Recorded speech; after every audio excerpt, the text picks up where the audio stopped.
Victoire 4-1 du Paris Saint-Germain. Ce soir, on va débriefer cette victoire avec Nono qui est en direct du Parc des Princes. Salut Nono.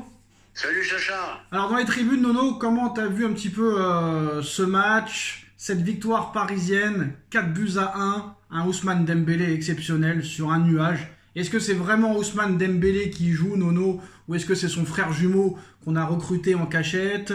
Un Kvaratskhelia enfin buteur sur un but magnifique, une équipe collective, un entraîneur qui sait ce qu'il fait et son travail commence à payer. Comment t'as pensé, qu'est-ce que t'as pensé de cette victoire, encore une fois, large et presque sans bavure du Paris Saint-Germain, 4-1 ce soir? Ah bah moi ce soir je me suis régalé Sacha, une belle ambiance, je me suis régalé, un PSG qui s'est fait une petite frayeur à 1, mais après qu'ils ont fait une deuxième mi-temps, ils ont marché sur Monaco, une équipe qui m'impressionne, un collectif qui va de mieux en mieux, comme quoi le collectif passe avant tout.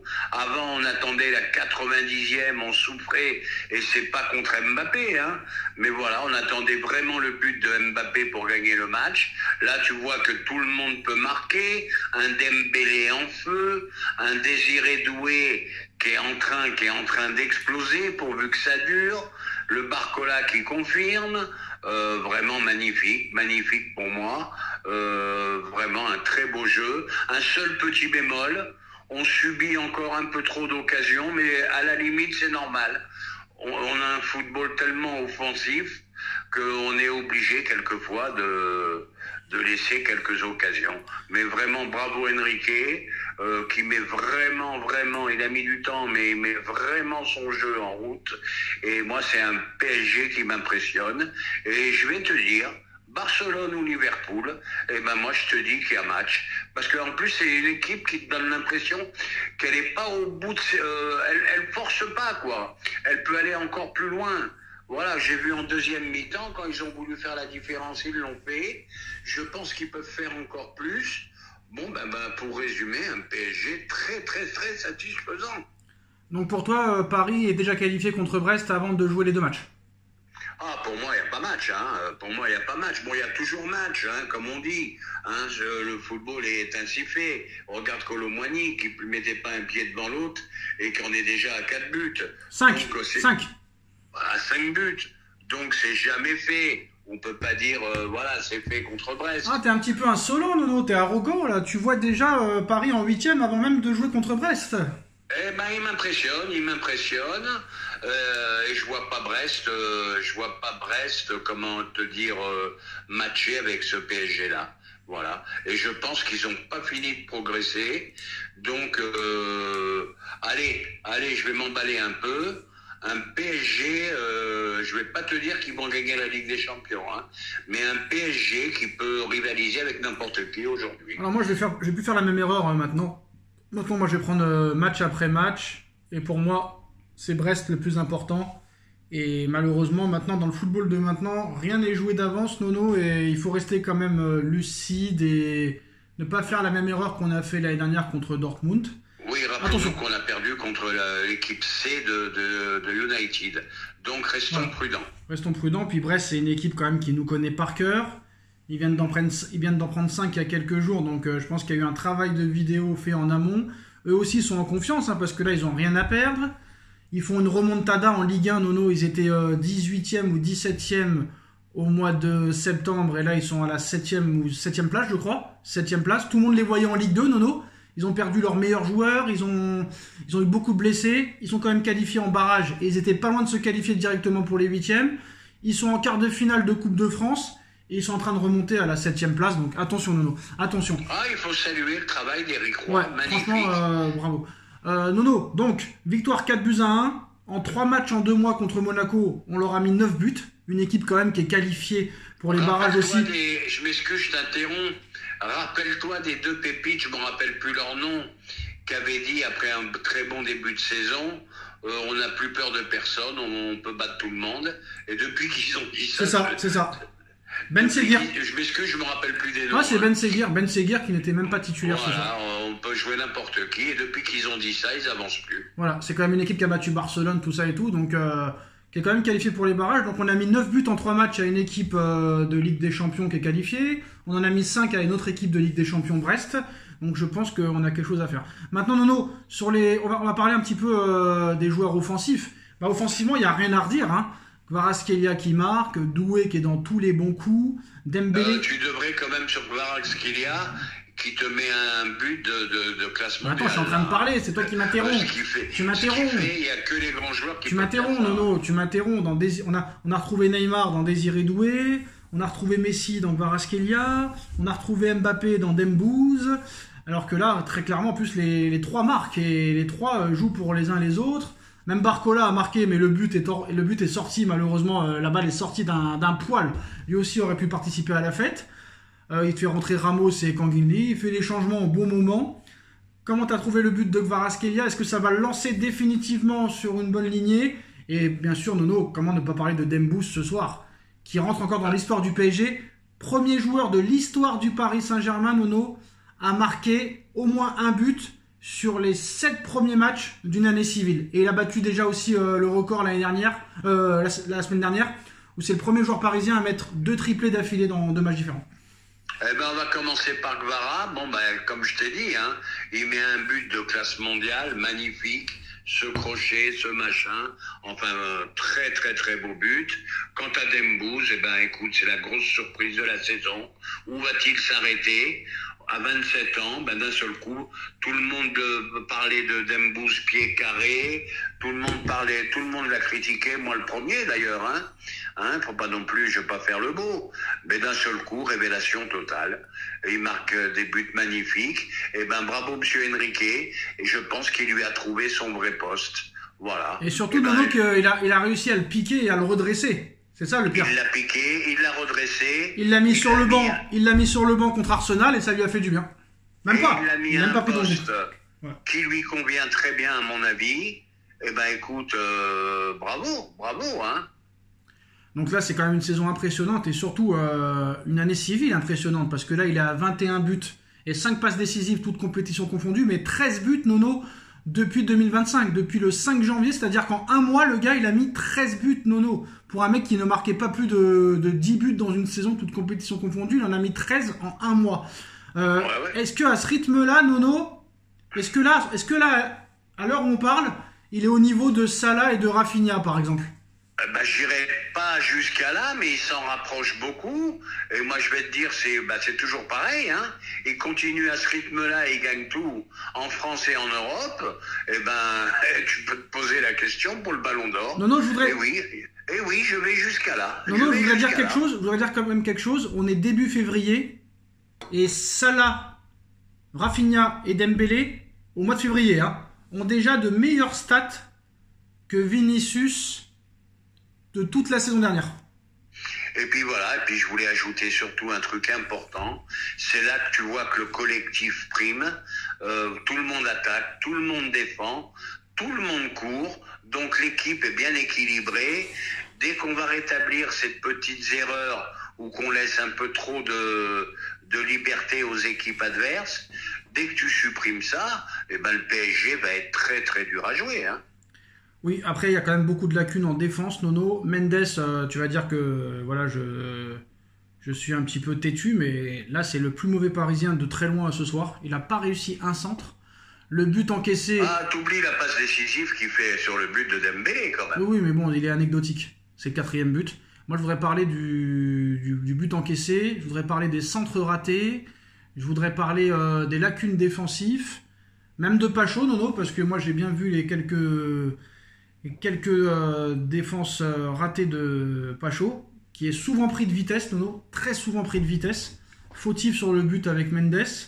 Et ce soir, à la surprise générale, c'est Marquinhos le meilleur défenseur ce soir. Arrêtez de surcoter Pacho parce que ça pourrait se retourner contre lui. D'accord, il est très très bon, mais des fois sur certaines actions, Nono, il se fait manger et prendre de vitesse comme pas possible. Faut faire attention, et défensivement, c'est le plus gros point faible du PSG. Sur les 9 derniers matchs, Nono, ils ont encaissé toujours un but sur les 8. C'est quand même beaucoup. Ouais, bon, on va revenir. Mendes, moi, je me fais pas de soucis. Il va revenir tôt ou tard. Il va revenir. En plus, avec le contrat qu'il a signé, Là, ça va le remettre en confiance, ça va le booster. Bon, bah, Pacho, il a le droit d'avoir un jour sans. Ouais, c'est pas le premier, Nono, hein. Pas chaud. Hein. Bon, c'est peut-être pas le premier, mais pour moi, c'est un bon, c'est un rock. Non, je trouve pas. Honnêtement, je trouve pas.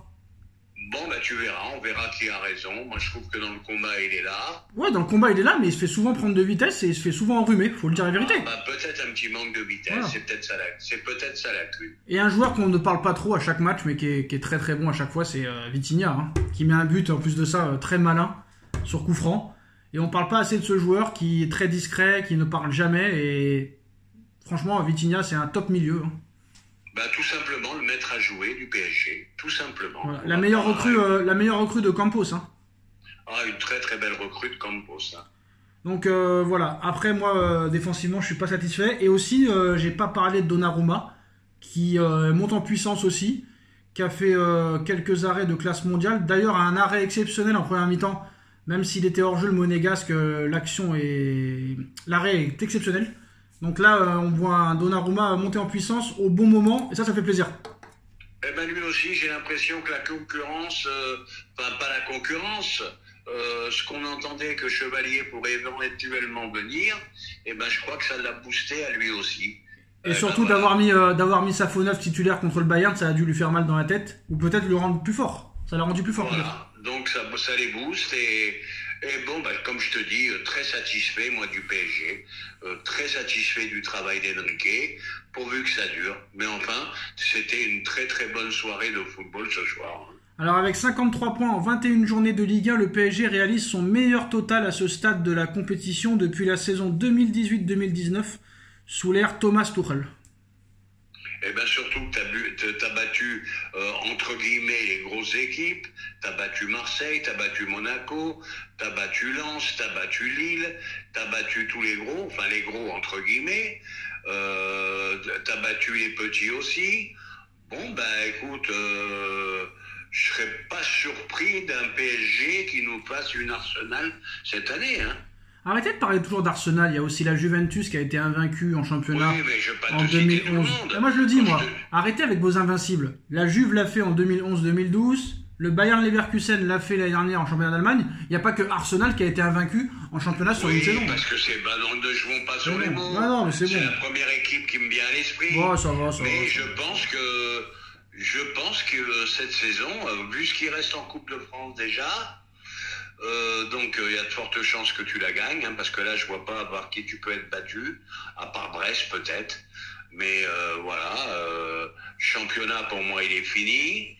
Bon ben maintenant faut tout miser sur la Ligue des Champions, hein. Alors Nono, et essayer d'aller le plus loin possible. Les dernières infos vite fait, juste les petites infos comme ça là, qui peut intéresser pas mal de monde. Randal Kolo Muani, encore un doublé ce soir, 5 buts sur les 3 derniers matchs. Qu'est-ce que ça te dit quoi? Ça te dit quoi? Les mystères du football, et comme je le dis souvent, et excuse-moi, je bégaye, les conseillers de ces joueurs, normalement, ils doivent pas se tromper. Non, c'est pas ça le problème. Mais c'est pas ça le problème. Mais non, c'est pas ça. À Paris, il jouait pas. Là, il joue. À Paris, il y avait un entraîneur qui ne lui faisait pas confiance. Là, il y a un coach qui te fait confiance. Et ça change tout, c'est tout. Voilà. Oui, je suis d'accord avec toi, mais on le savait dès le départ que ça serait difficile pour lui. T'as vu l'effectif qu'il y a à Paris? Non, moi ce qui m'a énervé, Nono, c'est que quand ils ont recruté Kolo Muani, Enrique aurait dû dire « Moi, je compte pas sur ce style de joueur. » Et ça nous aurait évité de balancer 90 millions. Voilà, c'est tout.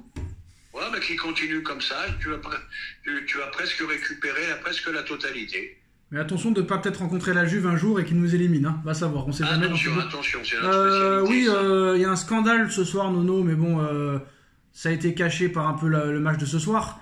Il y a Vincent Labrune, président de la LFP, on ne sait pas comment il s'est retrouvé là, veut une Coupe de France sans équipe amateur. Pourtant, on voit les équipes amateurs ridiculiser un petit peu la Ligue 1.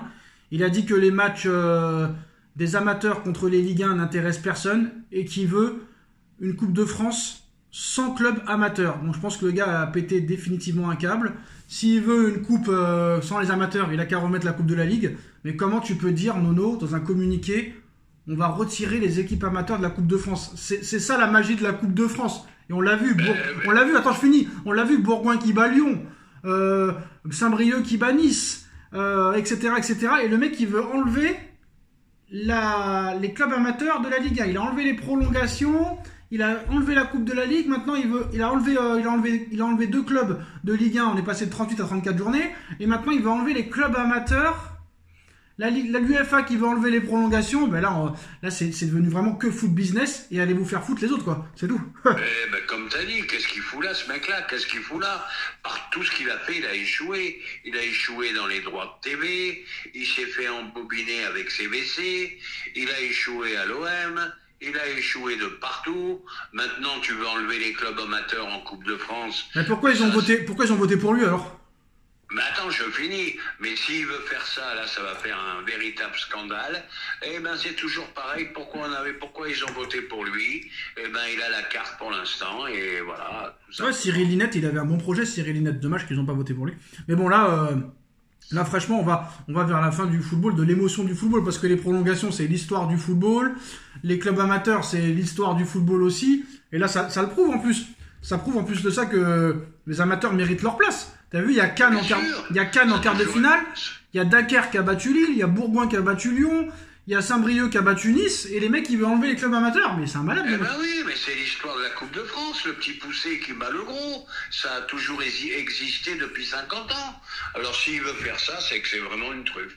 Ah, c'est ce qu'il veut faire, c'est ce qu'il a dit, en tout cas c'est lui qui l'a dit. Hein. Eh ben s'il le fait, il va avoir tous les clubs de France contre lui. Hein. Donc voilà, le PSG est à un autre niveau, je leur souhaite bonne chance en Ligue des Champions. Luis Enrique est un entraîneur incroyable. Adi Hutter, je sais pas qui c'est. J'ai l'impression... moi je dis Luis, tu m'as fait quelques émotions, mais là finalement, comme quoi dans le football, il faut être patient, même les supporters. Regarde Krava, 2 matchs, j'entendais déjà, oh là là, 70 millions, on a acheté ça, 70 millions. Ben aujourd'hui, tu as montré ce qu'il avait dans les jambes. Moi j'ai l'impression, Nono... Vas-y. Et je le dis et je le répète, un but de classe mondiale. J'ai l'impression, moi, que le PSG n'a jamais été aussi fort que maintenant, Nono. Jamais. Et PSG, je peux te le dire, peu importe si ça plaise ou pas, beaucoup plus fort que l'année dernière. Et qu'on vienne pas me dire que je parle d'Mbappé, là. Non. Une équipe plus forte, tout simplement. Non, là, il y en a qui vont te dire très clairement, arrête de t'emballer, tu bats que des équipes de Ligue 1. Mais je m'en parle pas, rappelle-toi les débriefs de l'année dernière. Non, mais je te dis ce que vont dire les gens. Ils vont te dire, calme-toi. Non, attends, laisse-moi parler. Ils vont te dire, t'as battu le plus mauvais City depuis 15 ans. T'as battu Salzbourg et Stuttgart en Ligue des Champions. Et tu bats que des équipes de Ligue 1. On verra ce que tu feras contre Liverpool et contre le Barça. Ouais, puis si tu gagnes la Ligue des Champions, on te dira, bon ben un Real décimé par les blessures, un City qui est plus le même City, voilà. Bah, un Liverpool qui était pas au top ce soir-là. Voilà le problème. Donc c'est plus. Non. Il n'y a plus de débat possible. Non, le commentaire qu'on va le voir. Non, le commentaire, il y en a un qui va dire ça, tu vas voir. Il y en a, il va dire, ouais, rigolez pour l'instant. On rigolera au mois de mars. Eh ben moi je leur dis rendez-vous au mois de mars. Voilà, moi je leur donne rendez-vous. Tu penses que si un jour, tu penses que là si dans un mois il y a PSG Liverpool, tu penses que tu peux les battre? Eh ben je pense qu'il y a un match. Tu peux mettre autant d'intensité que Liverpool. Je vais pas te dire que ça va être facile. J'ai l'impression qu'au niveau de l'intensité, Paris n'a jamais couru autant. J'ai vu les dernières statistiques. Avant, quand ils couraient 110 km dans un match, ils en font 118. C'est énorme comme différence. Tout le monde court. Donc tu peux répondre au niveau de l'intensité. Alors admettons pour moi, hein, c'est mon avis, tu me diras si tu es d'accord ou pas. Si Paris se qualifie contre Brest et que Paris rencontre le Barça ou Liverpool et que Paris passe Liverpool ou le Barça, pour moi Paris gagnera la Ligue des Champions après-demain. Voilà, c'est mon avis.